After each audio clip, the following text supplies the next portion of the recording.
Hey guys, welcome back to my channel Enjoy Life with Sneha and Family. পকা মিঠৈৰ এটা recipe লৈ আহিছোঁ। ৰেচিপিটো হৈছে পকা মিঠৈ কেনেকৈ বনায় তাৰ এটা ভিডিঅ'। প্ৰথমতে মই গুড়খিনি পগাই লৈছোঁ। গুড়ত ঘিউ অলপো দি দিছোঁ যাতে সোৱাদটো আহে খাবলৈ। গুড়খিনি ভালদৰে পগাই তাত চফ দিছোঁ, ড্ৰাই ফ্ৰুইটছ দিছোঁ।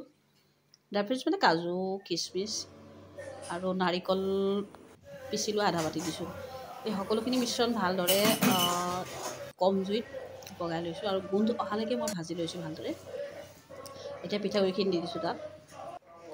গৰমে গৰমে গৰম হৈ থাকোঁতে মই এনেকৈ হাতেৰে মুঠি মুঠি কৰি লাডু বনাইছোঁ। অলপ পিছতে ঠাণ্ডা হ'বলৈ থৈ দিম। যদি আপোনালোকৰ ভাল লাগিল ভিডিঅ'টো তেতিয়াহ'লে লাইক ছাবস্ক্ৰাইব কৰি দিব।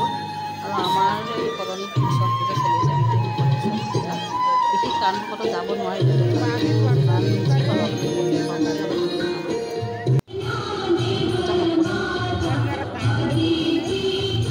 যথেষ্ট উলহ-মালহেৰে আমাৰ এই পূজাভাগ পালন কৰে, যথেষ্ট ভালো লাগে। আমি সকলোৰে পৰম্পৰা বা নীতি নিয়মক সন্মান জনোৱা উচিত, নহয় জানো? যদি মোৰ ভিডিঅ'টো চাই ভাল লাগিল তেতিয়াহ'লে আপোনালোকে কমেণ্ট নিশ্চয় কৰিব।